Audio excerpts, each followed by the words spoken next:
فرما بردار خدمت میں حاضر ہے۔ پھر آپ تھوڑی دیر چلے، اس کے بعد فرمایا اے معاذ بن جبل، میں نے کہا یا رسول اللہ فرما بردار آپ کی خدمت میں حاضر ہے۔ آپ نے فرمایا تو جانتا ہے اللہ کا حق بندوں پر کیا ہے؟ میں نے کہا اللہ اور اس کا رسول خوب جانتا ہے۔ آپ نے فرمایا اللہ کا حق بندوں پر یہ ہے کہ اس کو پوجے اور اس کے ساتھ کسی کو شریک نہ کرے۔ پھر آپ تھوڑی دیر چلے، فرمایا اے معاذ بن جبل، میں نے کہا یا رسول اللہ آپ کی خدمت میں حاضر ہوں اور آپ کا فرما بردار ہوں۔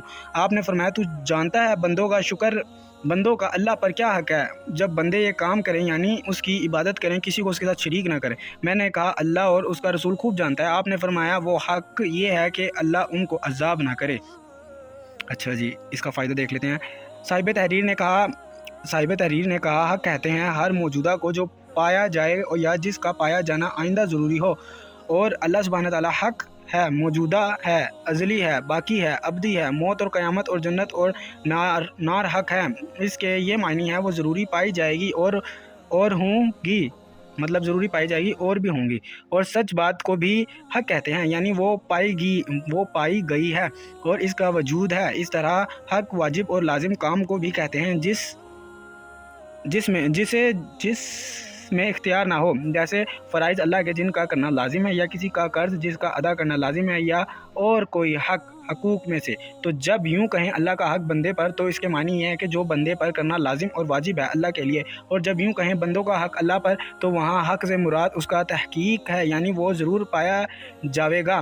یہ نہیں کہ اللہ پر واجب یا فرض ہے، کیونکہ اللہ جل شانہ پر کوئی کام لازم اور واجب نہیں، اور نہ کوئی اس پر کسی کام کو واجب کر سکتا ہے۔ وہ خود بادشاہ ہے، مالک ہے، صاحب ہے سارے جہان کا، جو چاہے کرے، چونکہ جو نہ چاہے نہ کرے، پر اپنے وعدہ اور قول کا سچا ہے، اس کی بات ٹالنے والی نہیں۔ اس نے جیسا فرمایا اس کے نیک بندے جنت میں ضرور جائیں گے، لیکن اگر وہ چاہے تو نیکوں کو بھی دوزخ میں ڈال دے، کسی کی کیا مجال جو اس کو کچھ بھی کہہ سکے، بے شک۔ اچھا جی، اگلی روایت ہے۔ معاذ بن جبل رضی اللہ عنہ سے روایت ہے کہ میں رسول اللہ صلی اللہ علیہ وسلم کے ساتھ گدھے پر سوار تھا جس کا نام انفیر تھا۔ آپ صلی اللہ علیہ وسلم نے فرمایا اے معاذ، تو جانتا ہے اللہ کا بندوں پر کیا حق ہے اور بندوں کا اللہ پر کیا حق ہے؟ میں نے کہا اللہ اور اس کا رسول خوب جانتا ہے۔ آپ صلی اللہ علیہ وسلم نے فرمایا اللہ کا حق بندوں پر یہ ہے کہ اس کی عبادت کریں، اس کے ساتھ کسی کو شریک نہ کریں، اور بندوں کا حق اللہ پر یہ ہے کہ جو شخص شرک نہ کرے اللہ اس کو عذاب نہ دے۔ میں نے کہا یا رسول اللہ میں خوش نہ کر دوں لوگوں کو یہ سنا کر؟ آپ صلی اللہ علیہ وسلم نے فرمایا مت سناؤ ان کو، ایسا نہ ہو کہ وہ اس پر بھروسہ کر بیٹھے۔ بے شک، مطلب ہم پہ فرض ہے، لیکن ہم یہ نہیں بول سکتے کہ اللہ پر فرض ہے۔ کیونکہ وہ رب ہے، وہ ہر چیز کا مالک ہے، وہ جو چاہے کر سکتا ہے، وہ رب ہے جو چاہے کر سکتا ہے، بے شک۔ اچھا جی، اس کا فائدہ دیکھ لیتے ہیں۔ آفیر بزم عین محملہ اور فاتحہ فا موحدہ یہی صحیح ہے اور یہی معتبر نسخوں میں ہے۔ اور قاضی ایاز نے کہا جو اس کو عین مجمعہ سے کہا وہ متروک ہے۔ نووی نے کہا یہ وہ گدھا تھا جو رسول اللہ صلی اللہ علیہ وسلم کی سواری کا تھا۔ بعضوں نے کہا وہ حجۃ الوداع میں مر گیا، اور اس حدیث سے معلوم ہوتا ہے کہ یہ واقعہ دوسری بار کا ہے، اور پہلی حدیث میں جو مذکور ہے وہ اور بار کا ہے، اس لیے کہ پہلی حدیث میں پلان کا ذکر ہے اور پلان اونٹ پر ہوتا ہے، اور احتمال ہے کہ ایک ہی واقعہ اور پہلی حدیث کا یہ مطلب ہو کہ میرے اور آپ صلی اللہ علیہ وسلم کے درمیان صرف اتنا فاصلہ تھا جیسے پلان کی لکڑی۔ آپ صلی اللہ علیہ وسلم نے معاذ بن جبل رضی اللہ عنہ سے فرمایا لوگوں کو خوشخبری مت سنا، کہیں ایسا نہ ہو وہ اس خوشخبری پر بھروسہ کر بیٹھے پھر اور نیک کام کرنا اور گناہوں سے بچنا چھوڑ دیں۔ دیکھ لیں، اس لیے میں نے بولا تھا اگرچہ توحید نجات کے لیے کافی ہے، پر جہنم سے بالکل محفوظ رہنے کے لیے اور جنت میں اعلیٰ درجہ پانے کے لیے اعمال صالحہ کرنا اور برے کاموں سے بچنا ضروری ہے، بے شک۔ اب دیکھیں نا، اب جہنم ہے، جہنم کے درجے ہیں، ویسے ہی جنت کے درجے ہیں۔ اب جس کی دعا ہے، خواہش ہے جنت الفردوس میں جانے کی، کیونکہ وہاں پر جنت جو ہے نا ساری بہت اچھی ہے، لیکن جو جنت الفردوس کا مقام ہے نا، کیا ہی بتاؤں آپ کو۔